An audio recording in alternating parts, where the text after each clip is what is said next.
My name is Mary, and I'm 45 years old. I live with my husband Richard, who is the same age as me. We met in college and started dating soon after. My first impression of Richard was that he was serious and honest. Though he was a man of few words, he really cared about his family. I was drawn to Richard's kindness and knew I wanted to spend my life with him.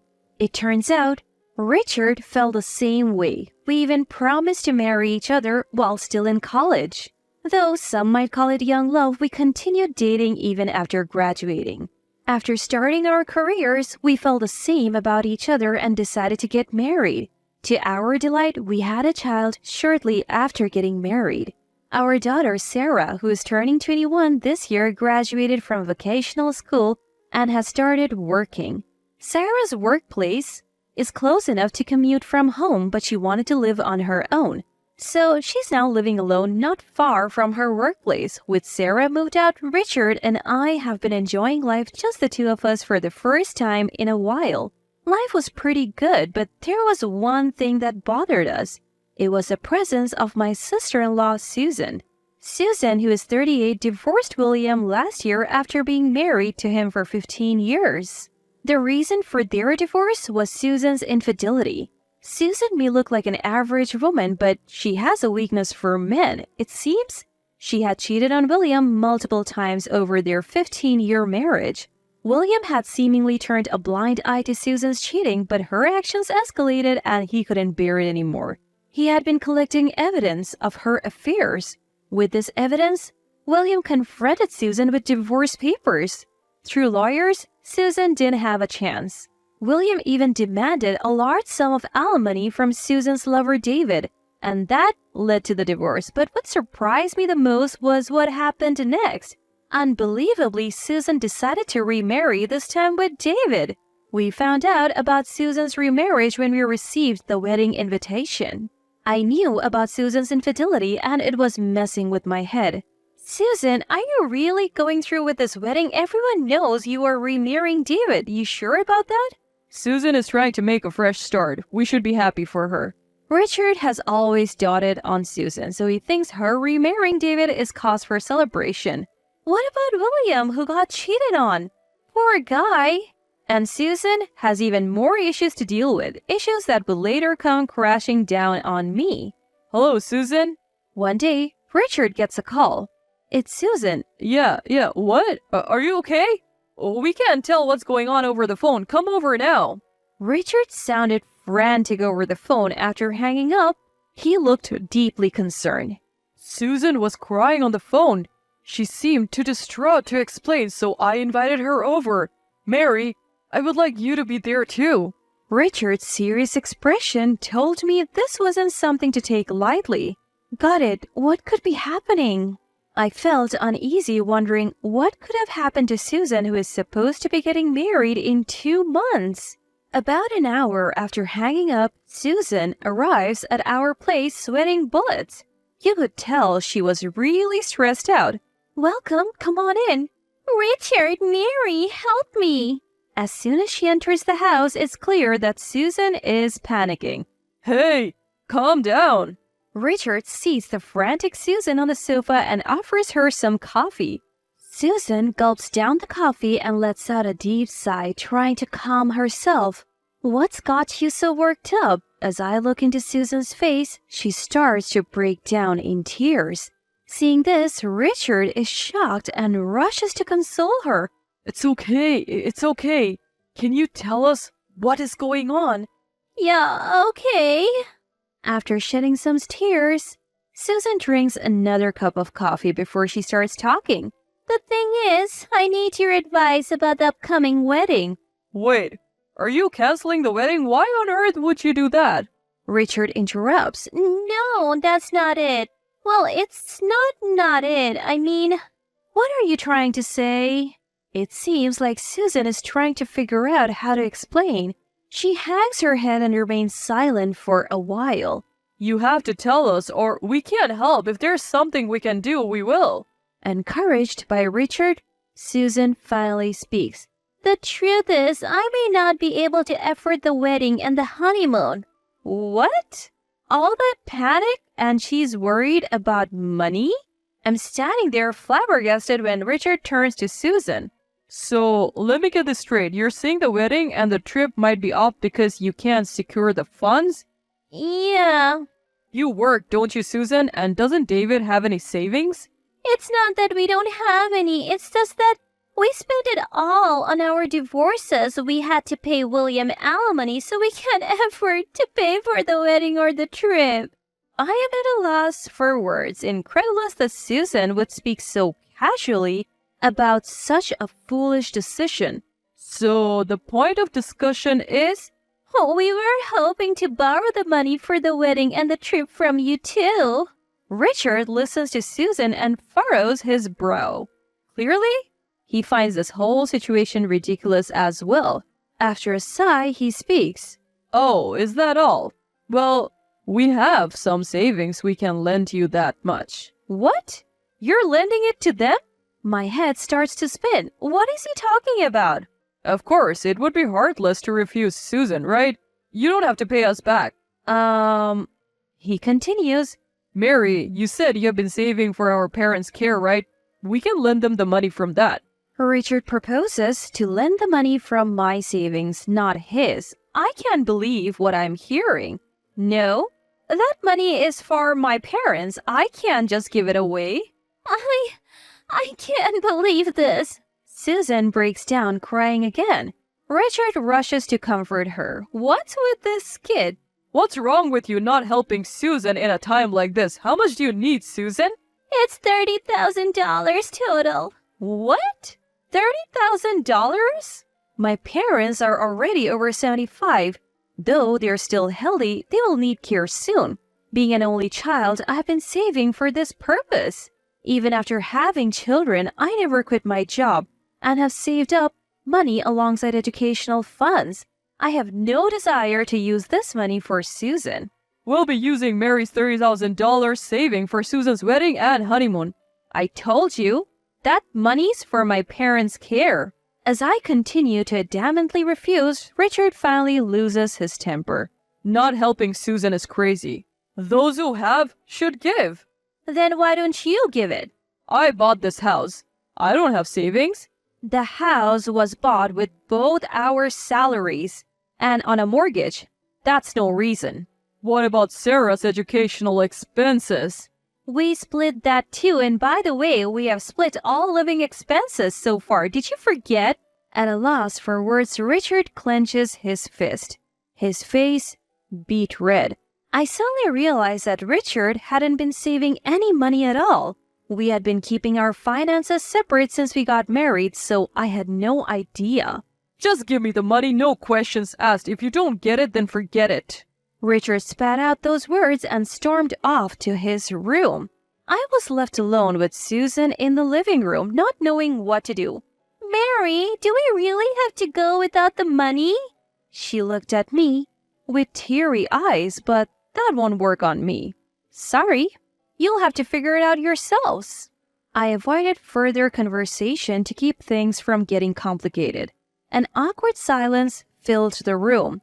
Susan seemed to be waiting for me to give in, showing no signs of leaving.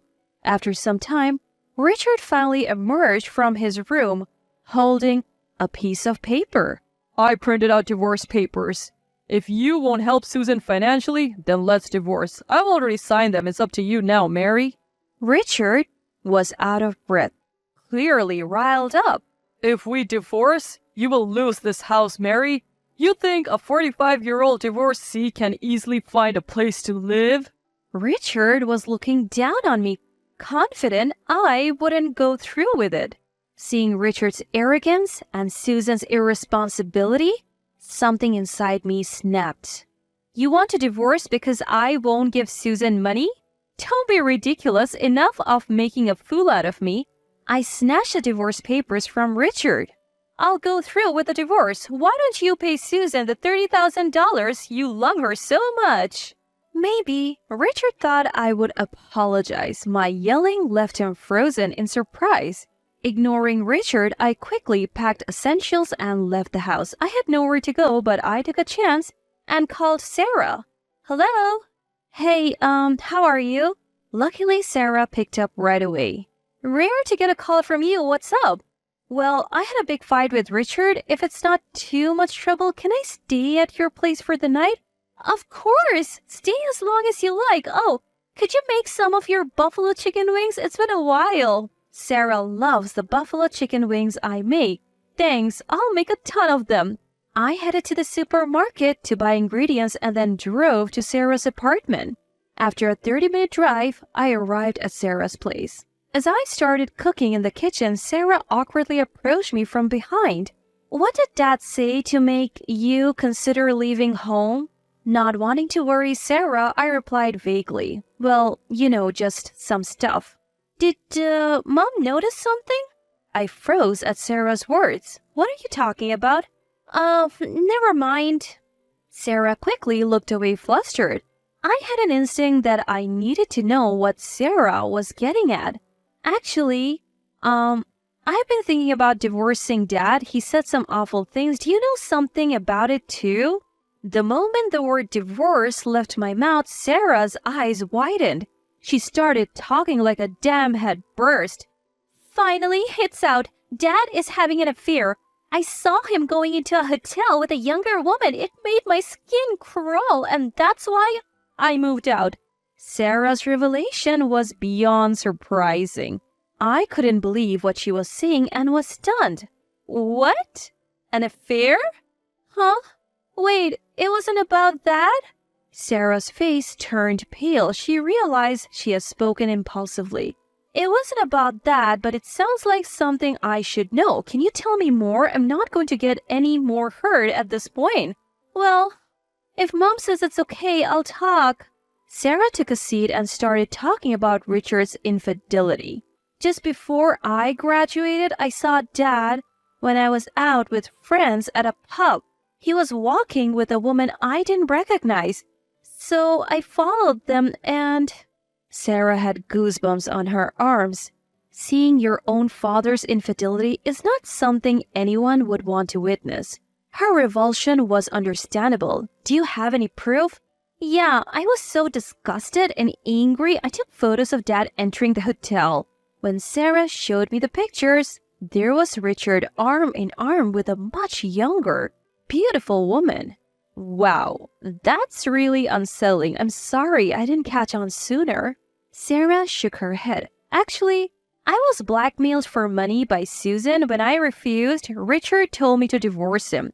If I have this kind of evidence, I'll be the one filing for divorce. Sarah had been keeping this from me all along. She must have been going through a lot. I felt terrible. Now that I understood why Sarah had moved out, could you send me those pictures? I have the divorce papers signed by Richard. I'll make sure to get alimony before the divorce is finalized. I'll go with you. I want to give Dad a piece of my mind one last time. Feeling empowered, knowing Sarah was on my side, I finally grasped the full picture. Turns out Richard wasn't blaming Susan for her affair because he was cheating too. The moment I realized that, my disdain for him grew exponentially. That night, we drowned our sorrows in a heap of buffalo chicken wings and a good deal of venting about Richard. Far from being upset, Sarah seemed almost pleased at the idea of Richard no longer being in our lives. Then the weekend rolled around. Sarah and I went over to where Richard was staying. So, you have finally come back. We returned to find our home in shambles. Richard, never one for housework, hadn't bothered to clean or cook. Half-eaten instant noodles and snack wrappers were strewn all over the place. We were back, but what a mess. How can anyone live like this? Richard was visibly annoyed by Sarah's comment. How dare you talk to your parent like that?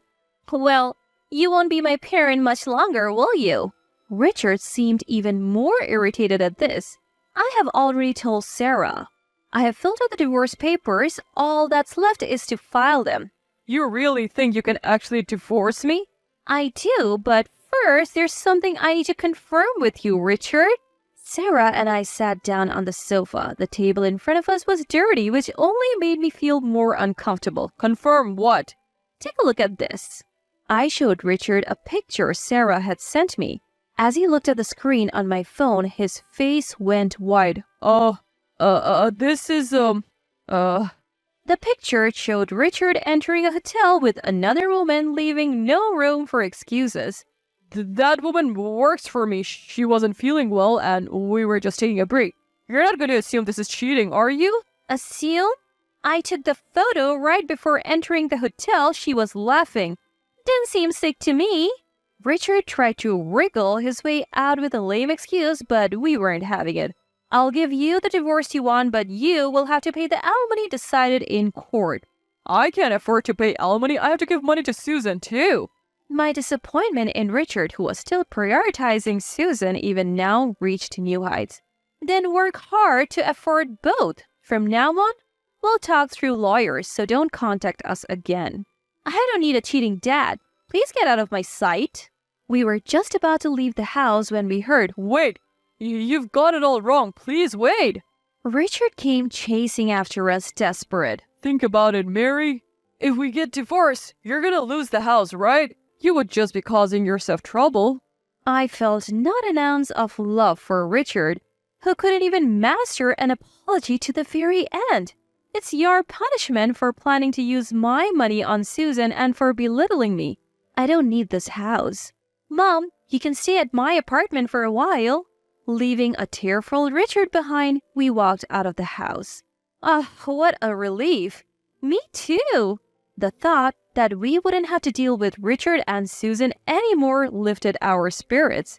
Eventually, I was able to finalize the divorce. Thanks to Sarah capturing those incriminating photos, I also secured a decent settlement in court. Broke and penniless, Richard could no longer provide for Susan. As a result, Susan and David were unable to get married. They didn't just stop there, they broke up their engagement after constant fights about money. Susan blamed her inability to remarry on Richard. Infatuated with Susan, Richard felt responsible and they now live together. However, due to paying me the settlement, Richard is also broke. In the end, they moved in with their parents, but I had already filled them in on the situation, so they got kicked out. People should learn not to depend on others' money and start living on their own. As for me, I decided to move back into my parents' home with Sarah. Fortunately, both of my parents are still healthy, so I used my saved caregiving funds to renovate our family home. The fully renovated house is incredibly comfortable and both my parents and Sarah are thrilled. I plan to keep working hard to maintain this simple yet fulfilling life.